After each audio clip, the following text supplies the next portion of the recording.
श्रावण महिन्याच्या पहिल्या सोमवारी महादेवाला असे काय अर्पण केले तर आपल्या जीवनातील अडीअडचणी दूर होतील हे नक्की पाहायचं असेल तर व्हिडिओ स्किप करू नका, शेवटपर्यंत पहा। नमस्कार, जय श्री स्वामी समर्थ।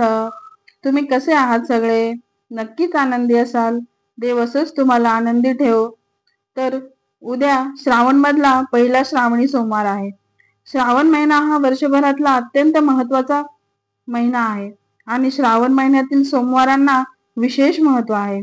तर आजच्या व्हिडिओमध्ये मी तुम्हाला उद्या म्हणजेच पहिल्या सोमवारी महादेवाची पूजा कशी करायची, शिवपिंडीला काय अर्पण करायचं आणि दिवसभर उपवास कसा करायचा ते सांगणार आहे।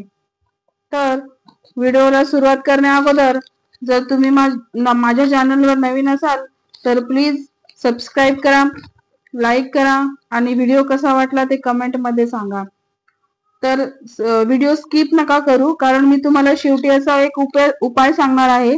तुमच्या जीवनामधील ज्या पण अडचणी आहेत त्या कशा दूर होतील आणि त्याच्यासाठी काय उपाय करायचा ते मी व्हिडिओच्या शेवटी सांगणार आहे। तर सुरुवात करूया व्हिडिओला। तर सुरुवातीला पाहू उद्या कशा पद्धतीने उपवास करायचा आहे। सूर्योदयापूर्वी उठून स्नान करून स्वच्छ व्हा। आपली पूजा करण्याची जागा स्वच्छ करावी आणि वेदी स्थापित करावी। शिवलिंगावर मंत्राचा जप करत पाणी अर्पण करावे। जर वेदी घरात स्थापित नाही केली तरी तुम्ही तुमच्या घराजवळ शिव मंदिर असेल तर तिथे जाऊन पण पूजा करू शकता। सूर्योदयापासून सूर्यास्तापर्यंत उपवास करावा। शिवमूठ काय व्हावी पहिल्या सोमवारी हे पाहूया। तर प्रत्येक सोमवारी विशिष्ट धान्याची शिवामूठ शंकराला वाहायची असते। तर पहिल्या सोमवारी आपण तांदूळ ही शिवमूठ शिवपिंडीला वाहायची आहे आणि भगवान शंकरांची भक्तिभावाने पूजा करायची आहे। शंकराचे नामस्मरण करायचे आहे। ओम नमः शिवाय मंत्र उच्चारण करायचे आहे।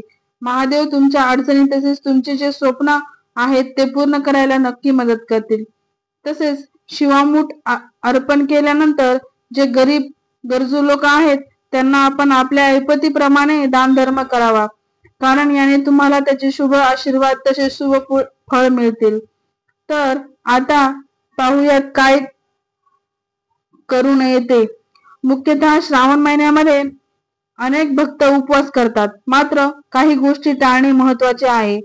तर या महिन्यात मांसाहार आणि मद्यपान करणे टाळावे। वादविवाद आणि नकारात्मक विचारांपासून दूर राहावे आणि मनापासून महादेवाची पूजा आणि उपवास करावा। तर तुम्ही पहिल्या सोमवारी हा उपाय नक्की करा, ज्याने तुमच्या घरावर जी संकटे किंवा अडचणी आहेत ती दूर होतील। तर काय करायचंय की तुम्ही मंदिरात पूजा करताना 5 बेलपत्र, हळदी कुंकू, तांदूळ, फुले, अगरबत्ती या सर्व पूजेच्या साहित्याने शिवलिंगाची पूजा करून ओम नमः शिवाय या मंत्राचा जप करायचा आहे।